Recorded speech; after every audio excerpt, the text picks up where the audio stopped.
बिस्मिल्लाहिर्रहमानिर्रहीम। अस्सलाम वालेकुम दोस्तों।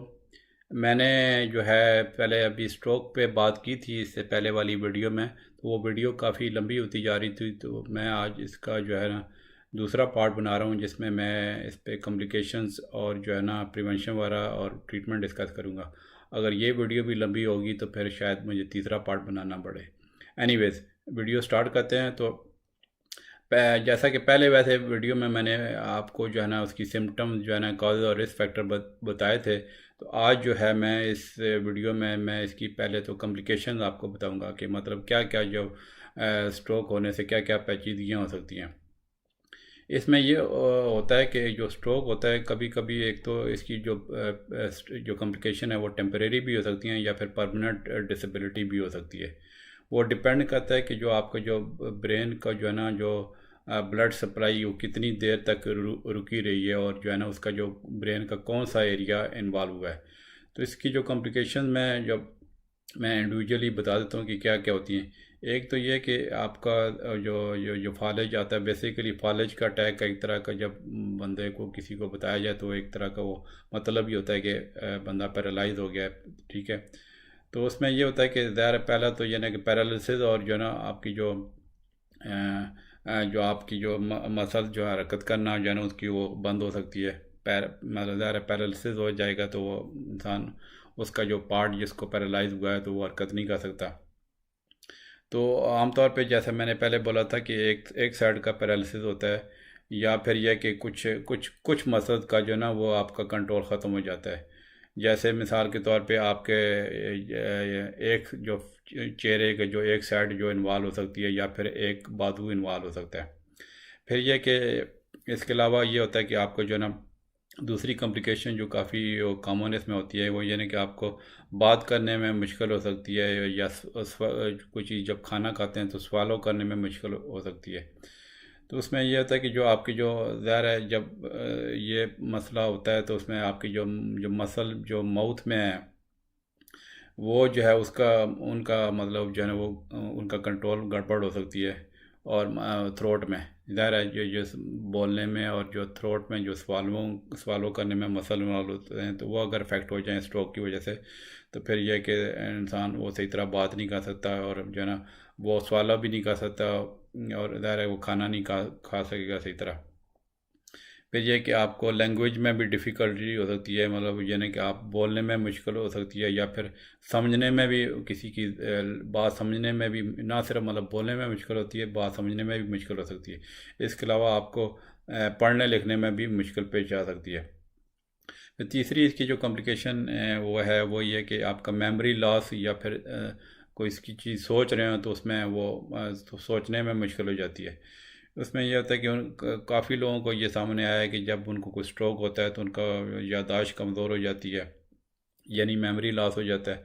या फिर ये कि कुछ लोग जो है ना वो उनको वो सोच नहीं सकते। ज़ाहिर है ब्रेन के ऐसा है जो एरिया को इन्वॉल्व हो जाए जहाँ पे इंसान की सोच वो का वो जो रिस्पॉन्सिबल एरिया है, तो वो ज़ाहिर इंसान सही तरह सोच नहीं सकता, वो रीजनिंग नहीं कर सकता, किसी चीज़ की जजमेंट नहीं कर सकता, या फिर कोई कॉन्सेप्ट अगर उसको बताया जाए तो वो समझ नहीं सकता।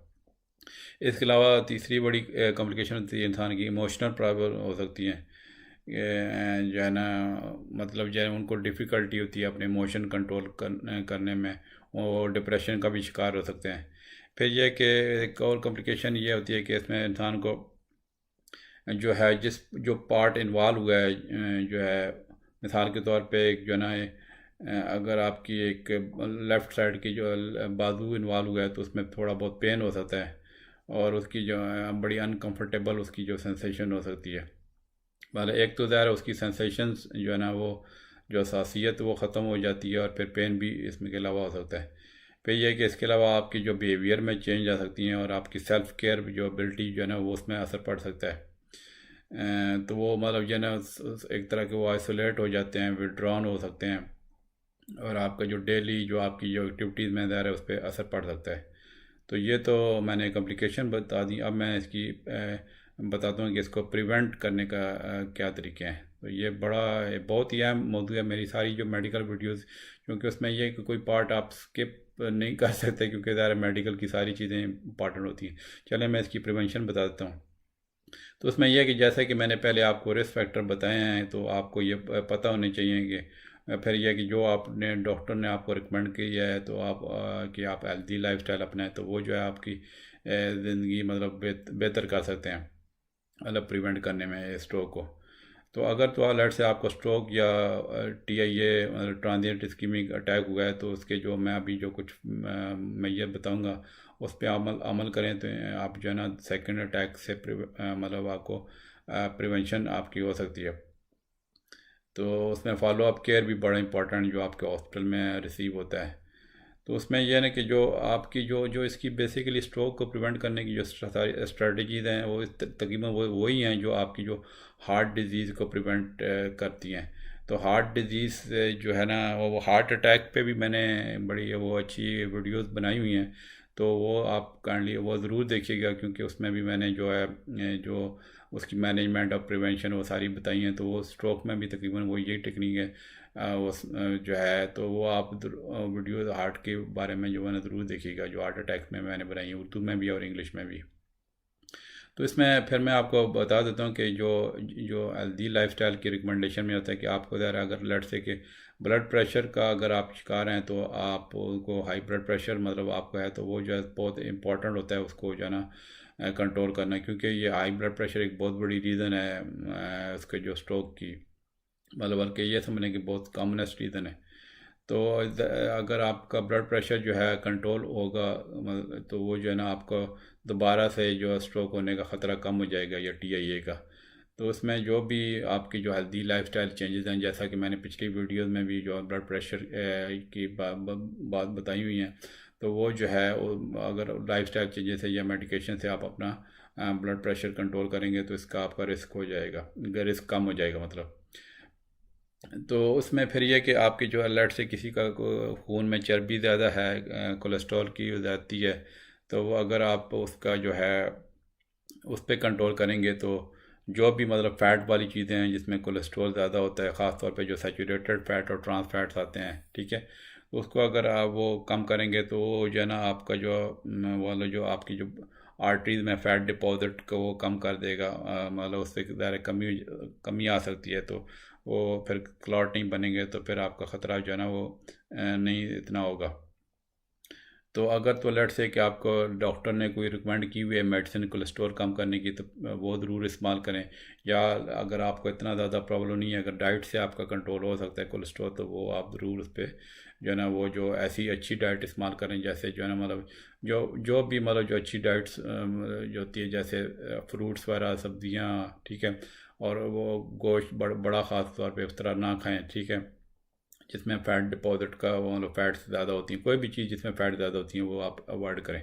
फिर यह कि जो लोग स्मोकर हैं वो आप जो है ना उनको जो है उनको ज़्यादा ख़तरा होता है, और फिर यह कि जो 7 बंदों का भी रिस्क बढ़ जाता है, जो सेकेंड हैंड स्मोकिंग जैसे पैसिव स्मोकिंग, मतलब जो घर में स्मोक वो कर रहा है, दूसरा बंदा जो है जो मतलब एक बंदा स्मोक कर रहा है, तो दूसरे बंदों को भी ज़्यादा रिस्क हो जाता है, तो उस स्मोकिंग तो आप छोड़ ही दें। वैसे मेरी जो है ना स्मोकिंग पे बड़ी एक इंटरेस्टिंग वीडियो है, अगर आपने नहीं देखी तो वो ज़रूर देखें, क्योंकि वो काफ़ी लोगों को जब हम ख़तरनाक कॉम्प्लिकेशन बताते हैं, जैसे कि जी स्मोकिंग से लंग कैंसर हो सकता है, और जो है और उस तरह की बहुत अटैक और इवन बहुत सारी जो ख़तरनाक चीज़ों का बताते हैं, तो वो उस पर नहीं छोड़ते, लेकिन एक ख़ास चीज़ का जब हम बताते हैं, तो वो उस पर वो अक्सर जो है ना स्मोकिंग छोड़ देते हैं। तो वो स्मोकिंग कट करने वाली वीडियो बड़ी इंटरेस्टिंग है, वो मेरी और ज़रूर देखिएगा। अच्छा, ये तो स्मोकिंग का बता भी है। फिर ये कि डायबिटीज़ जो है, जो जिन लोगों को डायबिटीज़ का शिकार है, तो उनको जो है ना डायबिटीज़ पे तो जैसे मैंने पहले बताया मेरी 4 वीडियोज़ हैं, उर्दू में और 2 इंग्लिश में, तो वो भी आप ज़रूर देखिएगा। उसमें यह है कि अगर आपकी डाइट से एक्सरसाइज से मैनेज हो सकती है तो बहुत अच्छी बात है, और आप वज़न अपना कम करने से भी आप अपनी ब्लड शुगर जो है ना वो कंट्रोल कर सकते हैं। तो इसमें ये भी ख्याल रखने की ज़रूरत है कि कुछ लोगों को जब शुगर ज़्यादा बढ़ जाती है, तो उनको फिर मेडिसिन लेना लाजमी, मतलब मेडिसिन लाजमी लेनी चाहिए, क्योंकि उनका डाइट एक्सरसाइज से वो कंट्रोल नहीं हो पाती, तो फिर यह है कि वो मेडिसिन भी बहुत ज़रूरी जाती है। फिर यह कि आप अपने आप जो जिन लोगों का ख़ास तौर पे जो ओवरवेट लोग हैं, जो मोटापा बताते हैं खुद एक बीमारी है, मोटापे भी मेरी वीडियो है जैसा कि मैंने पहले बताया। तो मोटापे से ज़्यादा हाई ब्लड प्रेशर का, हार्ट अटैक का और डायबिटीज़ का ख़तरा होता है। तो वो भी जो है ना, आप मोटापे के जो जो लोग शिकार हैं वो अपने वज़न को कम करें, ठीक है, डाइट वगैरह एक्सरसाइज से। और मैंने वैसे इसमें वो वॉक करने की वो जो वीडियोस मैंने बनाई हुई हैं, जिसमें मैंने वो सेहत के तो दो बुनियादी असूल बताए हुए हैं, वो बड़ी ज़बरदस्त वीडियो है। उस पर आप जो है वो आप ज़रूर देखिएगा कि कैसे आप अपनी सेहत को अच्छी तरीके से, अगर सिर्फ दो बुनियादी असूल पे अमल करें तो आप अच्छी सेहत मेंटेन कर सकते हैं। तो वो ज़रूर देखिएगा। फिर ये कि जो आपकी जो डाइट है उसमें ये है कि अगर आपके उसमें फ्रूट्स हैं ज़्यादा हैं या वेजिटेबल ज़्यादा इस्तेमाल करते हैं, तो वो जो है आमतौर पे अभी जो साइंस कहती है कि जो 5 पोर्शन है डेली सर्विंग जो है ना, एक तरह उसमें फ्रूट्स और वेजिटेबल के, तो वो आपका रिस्क स्ट्रोक होने का कम कर सकती हैं। इसमें एक मेडिटेरेनियन डाइट है जिसमें जो है ना ऑलिव ऑयल वगैरह, फ्रूट्स, नट्स, वेजिटेबल और होल ग्रेन आते हैं, वो भी मेडिटेरेनियन डाइट भी ये स्ट्रोक की प्रिवेंशन के लिए अच्छी है। फिर ये कि एक्सरसाइज का भी बड़ा जो है ना वो रोल है स्ट्रोक को प्रिवेंट करने का। तो जो एक्सरसाइज आती हैं, जो अरेबिक एक्सरसाइज कहते हैं, कि जो है ना आपको मतलब जो है ना वो आपका ब्लड प्रेशर भी कम करती हैं। फिर आपका जो इससे एक्सरसाइज का ये फ़ायदा होता है कि जो आपका 4 किस्म के कोलेस्ट्रॉल होते हैं, एक जो 3 बुरे समझ लें और एक अच्छे वाला कोलेस्ट्रॉल होता है। वो जो अच्छे वाले कोलेस्ट्रॉल को जो एक्सरसाइज बढ़ाती है, तो ओवरऑल आपकी जो हेल्थ वो भी एक्सरसाइज से अच्छी होती है, आपकी ब्लड वेसल के लिए और हार्ट के लिए भी अच्छा है। फिर ज़ाहिर है इसमें एक्सरसाइज से आपका वज़न भी कम हो जाएगा, डायबिटीज़ भी कंट्रोल हो सकती है और स्ट्रेस भी आप रिड्यूस कर सकते हैं। तो ये सारे जो फैक्टर हैं, ये ज़ाहिर है स्ट्रोक अगर ये जो कम हो जाएँ तो फिर आपका स्ट्रोक का ख़तरा कम हो सकता है। फिर इसमें आमतौर पे तो हम ये कहते हैं कि आप 35-40 मिनट कम अज़ कम जो है ना, आप most days of the week, मतलब ये कि आप कम अज़ कम 5 दिन, जो मैं नॉर्मली जो मेरे पेशेंट उनको ये रिकमेंड करता हूँ कि अगर लेट्स से आप जिम वगैरह नहीं जाते तो कोई सिर्फ वॉक ही कर लें। तो उसमें यह है कि आप वॉक में ये कि लेट्स से कि आप 40 मिनट की रोज़ वॉक करते हैं, लेट्स से 5-6 दिन हफ्ते में, एक दिन चले रेस्ट कर लेते हैं लेट्स से, तो 5 दिन मैं नॉर्मली रिकमेंड करता हूँ कि जो है मोस्ट डेज़ का मतलब है कि कम अज़ कम हफ्ते में 5 दिन तो आप ये जो ना 35-40 मिनट की ज़रूर वॉक करें। तो अगर लेट से आप कोई और एक्सरसाइज नहीं करते, जॉगिंग भी कर सकते हैं, लेट से स्विमिंग वगैरह ऐसा कर सकते हैं, ठीक है। तो ये भी बड़ी एक इम्पॉर्टेंट चीज़ है कि जो आपको स्ट्रोक को प्रिवेंट करने में मदद दे सकती है। मतलब रेगुलर एक्सरसाइज बहुत एक अच्छी चीज़ है। जैसा कि मैंने शुरू में जो रिस्क फैक्टर में बताया है कि जो लोग सुस्त होते हैं, जो इतना वो ज़्यादा एक्टिव नहीं है, तो उनको इन चीज़ों का, बीमारियों का ज़्यादा ख़तरा होता है। फिर ये कि जो लोग वो शराब नोशी करते हैं, वो भी एक बहुत बड़ा रिस्क है, ख़ास तौर पे जो हैवी ड्रिंकर होते हैं, ठीक है। उसमें ज़ाहिर है हाई ब्लड प्रेशर का, इस्कीमिक स्ट्रोक का और हेमोरेजिक स्ट्रोक का ख़तरा बढ़ जाता है। फिर यह कि आपकी जो लट से कोई ड्रग्स ले रहे हैं किसी बीमारी को ट्रीट करने के लिए, तो उसमें शराब या अल्कोहल आप लेते हैं तो उससे ड्रग इंट्रैक्ट कर सकती हैं, तो वो एक और रिस्क हो सकता है। वैसे तो ये जो हमारे इधर, चूँकि मैं तो वेस्टर्न कंट्री में हूँ, पाकिस्तान, वैसे तो हमारे मज़हब में इस्लाम है तो ये शराब है ही हराम है, तो बेहतर है बिल्कुल आप अवॉइड करें। लेकिन हमारी कुछ बुक्स वगैरह में लिखा हुआ है कि जो ख़ास तौर पे जो हमारे जो पेशेंट्स हैं, जो मतलब जो है जो बहुत ही वो ड्रिंक करते हैं, जो नॉन मुस्लिम है, उस तरह पेशेंट्स हैं आते हैं जो हमारे गोरे ब्लड से, तो वो पूछते हैं कि कितनी आप ड्रिंक करेंगे, तो कितनी ड्रिंक करें तो फिर इससे प्रिवेंट हो जाता है। तो उसमें बुक्स में कुछ मेंशन है कि अगर एक ड्रिंक करेंगे पर डे, तो वो जो है ना वो इस्कीमिक स्ट्रोक से वो थोड़ा सी प्रिवेंशन हो सकती है और आपके जो है ना ब्लड क्लॉटिंग की टेंडेंसी जो है ना वो कम हो सकती है। लेकिन बेसिकली एक बात तो ये है ना कि चूँकि ज़ाहिर है उस तरह कंट्रोल तो बहुत कम लोगों का होता है, तो बेहतर यही है, मैं यही रिकमेंड करूँगा कि अवॉइड ही करें जो है ना ड्रिंक, ठीक है। फिर ये कि इसमें एक वो जो बीमारी का, जैसे मैंने जो रिस्क फैक्टर में बताया कि जो ऑब्स्ट्रक्टिव स्लीप एपनिया अगर बीमारी है आपको, तो वो उसको अगर ठीक करेंगे तो वो जो है ना उसमें वो आमतौर पे डॉक्टर एक स्लीप स्टडी रिकमेंड कर सकते हैं अगर आपको ऑब्स्ट्रक्टिव स्लीप एपनिया की मतलब सिम्टम्स हैं।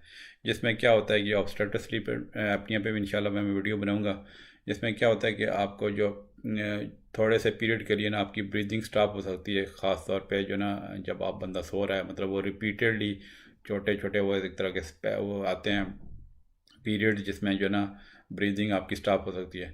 तो उसमें यानी कि वो एक डिवाइस इसको ठीक करने के लिए आती है, जो आपका वो जो है वो एक मास्क के थ्रू जो है पॉजिटिव एयर वे प्रेशर जो है ना वो डिलीवर करती है, जिस वजह से आपके एयर वे ओपन रहते हैं जब आप बंदा सो रहा होता है। तो ये अलर्ट से किसी बंदे को ऑब्स्ट्रक्टिव स्लीप अपनी है तो उसकी ट्रीटमेंट भी बहुत ज़रूरी है। फिर यह कि अवॉइड जो मतलब आपको ये होता है कि जो उसमें जो इलीगल ड्रग्स को अवॉइड करना चाहिए। जो लोग स्ट्रीट ड्रग यूज़ करते हैं जैसे कोकेन है ना मेथाम्फेटामिन है, तो वो स्टेबलिश्ड रिस्क फैक्टर हैं TIA और स्ट्रोक के लिए, तो वो जो है ना उनको आप उनको अवॉइड करें तो बहुत अच्छी बात है। फिर ये कि ये तो मैंने जो है ना एक जो प्रिवेंटिव जो मेजर मैंने बताए हैं वो आपका जो उसमें ज़रूरी है कि आपकी मतलब इस तरह की कोई एसोसिएटेड इलनेस लगी हुई है तो उनको कंट्रोल करें। लेकिन यह कि उसमें यह कि जो स्ट्रोक पेशेंट के लिए हम एक तरह की प्रिवेंटिव मेडिकेशन भी आती हैं, तो उसका भी मैं थोड़ा आपको बताता हूँ। वैसे ये वीडियो भी लंबी होती जा रही है, मुझे लगता है तीसरा पार्ट भी बनाना पड़ेगा। एनीवेज जो प्रिवेंटिव मेडिकेशन ये ना कि जो लोग लट से जो इस्कीमिक स्ट्रोक या TIA का शिकार होते हैं तो उसमें हम आमतौर पर रिकमेंड करते हैं जो मतलब मेडिसिन रिकमेंड करते हैं, तो ताकि आपका जो रिस्क कम हो जाए। अब इसकी मैं जो मतलब प्रिवेंटिव मेडिकेशन भी बता देता हूँ कि जो स्ट्रोक्स में आमतौर पे यूज़ होती है। हाँ, यहाँ पे ये बात आप ध्यान में रखें कि जो प्रिवेंटिव मेडिकेशन है जो मैं अभी बताऊँगा, एंटीप्लेटलेट ड्रग्स या एंटीकोगुलेंट्स हैं, ये आप इस मतलब इस्कीमिक स्ट्रोक मतलब जिसमें इस्कीमिया होता है ना, इस्कीमिक वाले स्ट्रोक में वो हम जब आइडेंटिफाई करते हैं कि इस बंदे को मतलब एक तो हेमोरेजिक स्ट्रोक होता है तो उसमें ज़ाहिर है फिर इस तरह की ड्रग्स नहीं दी जा सकती, क्योंकि ऑलरेडी हेमरेज है, तो फिर इस तरह की वो ड्रग देंगे तो फिर वो और रिस्क हो जाएगा। तो जो इस्कीमिक स्ट्रोक या TIA होता है तो उसमें यह ना कि वो हम कुछ मेडिसिन रिकमेंड करते हैं जो मैं अभी आपको बताता हूँ।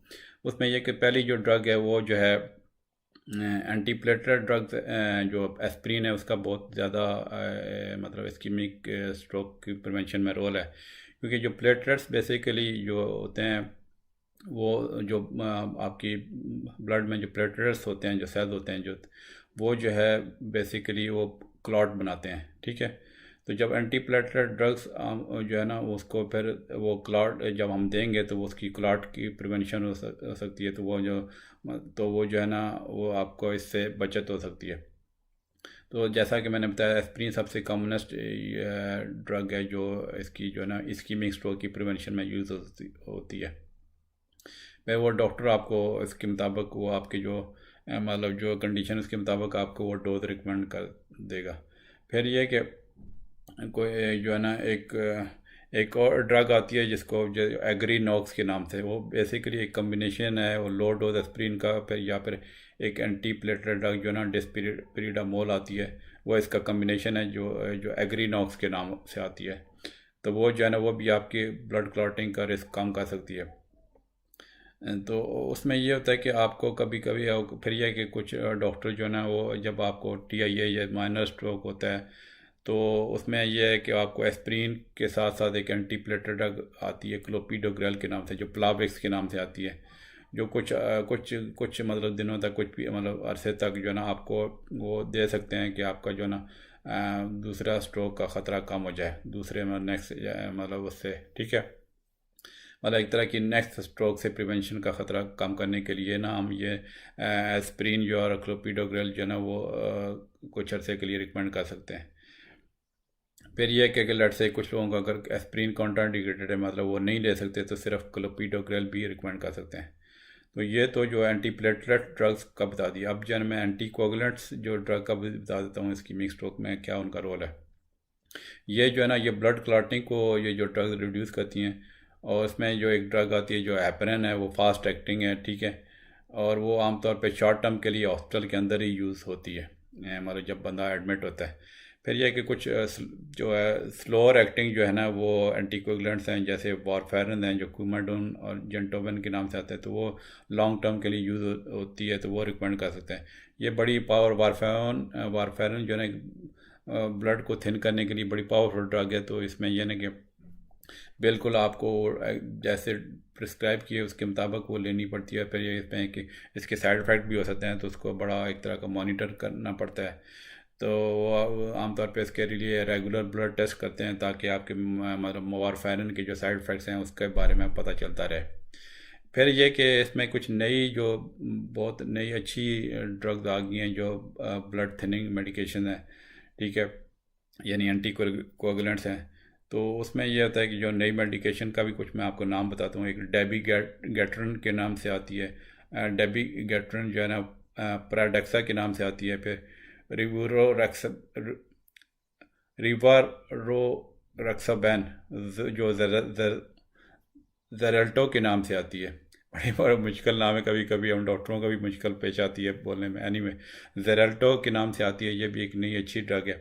फिर एपिक्सा बैन जो है ना एलिक्विस के नाम से आती है। अर्डोक्सा बैन जो है ना वो सवैसा के नाम से आती है। तो वो जो है ये शॉर्ट टर्म, ये शॉर्टर एक्टिंग जो है ना वो वारफारन की निस्बतन जो है ना ये शॉर्टर एक्टिंग है, ठीक है। और तो आमतौर पर इन ड्रग जो नई ड्रग जो मैंने अभी नाम लिए हैं, इनमें यह होता है कि इनमें अच्छी बात ये होती है कि उनका एक तरह का रेगुलर मॉनिटरिंग की इतनी ज़रूरत नहीं पड़ती, मतलब जो है ना ब्लड टेस्ट की ज़रूरत नहीं पड़ती। तो फिर यह कि इन ड्रग्स का एक ये भी फ़ायदा है कि उनका ब्लीडिंग कम्प्लिकेशन का भी रिस्क जो है ना वो कम होता है। तो ये भी वीडियो लंबी होती जा रही है, इसमें मैंने प्रिवेंशन जो और वो डिस्कस कर ली है। तो इंशाल्लाह मैं अभी जो है ना जिसका तीसरा पार्ट, मेरे उम्मीद है कि ये स्ट्रोक का टॉपिक कंक्लूड हो जाएगा। तो इंशाल्लाह जो नेक्स्ट पार्ट, जो तीसरा पार्ट मैं बनाऊंगा, उस पर इंशाल्लाह मैं उसको डायग्नोज करना और उसकी क्या ट्रीटमेंट होती है, वो क्या सारे हॉस्पिटल की मैनेजमेंट और वो जो है लाइफस्टाइल चेंजेस वगैरह जो भी है वो इंशाल्लाह मैं डिस्कस करूँगा। तो आप इसी चैनल से जुड़े रहिए। चलें, इंशाल्लाह मिलते हैं अगली वीडियो में। ओके जी, अल्लाह हाफिज़।